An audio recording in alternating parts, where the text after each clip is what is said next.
How we all doing? Welcome back to my channel, Am God of the Way. It's been a while since I've done a setup in a different part of the house, so I'm like, let's do it.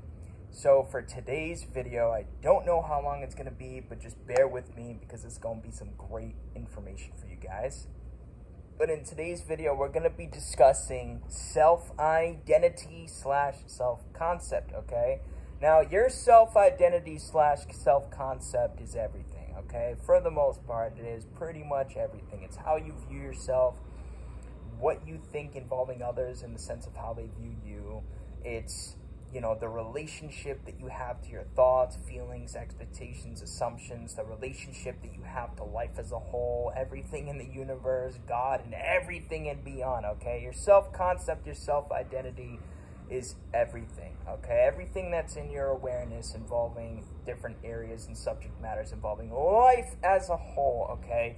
So you want to know where people get it twisted is when they're attempting to change something for the better, they will go out of their way to take a bunch of 3D action with the hopes that if they do so, things will change for the better in every way, shape, and form, but they're not actually targeting the identity of self, the conception of self, okay? They're off taking a whole bunch of physical world action, and they're straying away from the one thing that actually needs to be done, which is you need to be willing and open and able, which you absolutely are, to shift your self-identity, to shift your conception of self. What did Neville Goddard say, and what did he continue to say in different ways, shapes, and forms?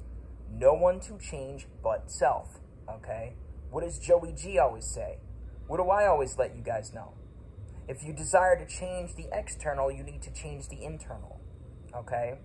If you desire to experience differently in your life involving your finances, your health, relationships to your friends, family, your SP, manifesting your SP, etc., then you need to be willing, open, and able, which again, I know you absolutely are, okay? The J knows this, to change your conception of self, to shift your self-identity. You will never, ever wholeheartedly shift and change the 3D for the better in the sense of you experiencing if you do not change your conception of self, shift your self-identity. Most of you guys are viewing through the lens of an individual. You're self-identifying as an individual that is acknowledging a lack of confidence on a continuous basis, a lack of trust, a lack of faith. You're identifying as the version of yourself that's viewing through the lens as the individual that is showing up continuously in such a way to where it's like, I ain't worthy. I ain't worthy of this. I don't feel chosen. I know I'm not chosen. XYZ. You're showing up as the version of yourself that knows how broke you are and dwelling on that, dwelling from that. Oh, I'm so broke. I don't have the money for this. It's so expensive. And the list goes on and on involving every other area of your life. You can't expect and assume to manifest your SP wholeheartedly in the most loving way if you're identifying through the lens involving this man or woman not loving you, not choosing you, not knowing you're worthy, etc., etc. Now, am I sitting there saying that you need to know you're worthy, need to know you're chosen just so you can manifest them? Hell no, I'm not saying that.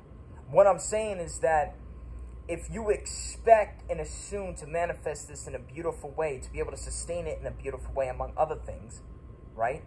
And if you have any questions, just ask down below. Then you need to shift your self-identity. You need to shift your conception of self. You want to know what the definition of insanity is? Doing the same thing over and over and expecting a different result, which is what a lot of you guys participate in. And a lot of you guys aren't aware of it until someone like me comes along and points it out to you. And then you become aware of it, and it's like, okay, now I know what to shift upon. Now I know that there's something more to expand upon. Okay? Shift your identity of self, your conception of self, and you will change your reality. You know, this is why I'm a huge advocate of things like affirmations, being clear about what you want. The more clear you are, the more natural the affirmations come to you that employ your desires fulfilled. I love guided meditations. A simple 10 to 15 minute, 10 to 20 minute guided meditation or meditation, for example, involving a newfound sense of self can go a long way. Okay? That's what I believe. Now, am I saying you need to utilize affirmations or guided meditations or scripting sessions? No. But I'm a huge advocate of finding something that you enjoy with deeply, participating in it, evolving it on a daily basis until you internally start identifying as someone that is new. Until you internally start identifying as that version of yourself that is of a beneficial nature. Okay? Much love and peace. Have a beautiful rest of your day. Take care, stay safe, and remember, no one to change but self. Always and forever, God bless.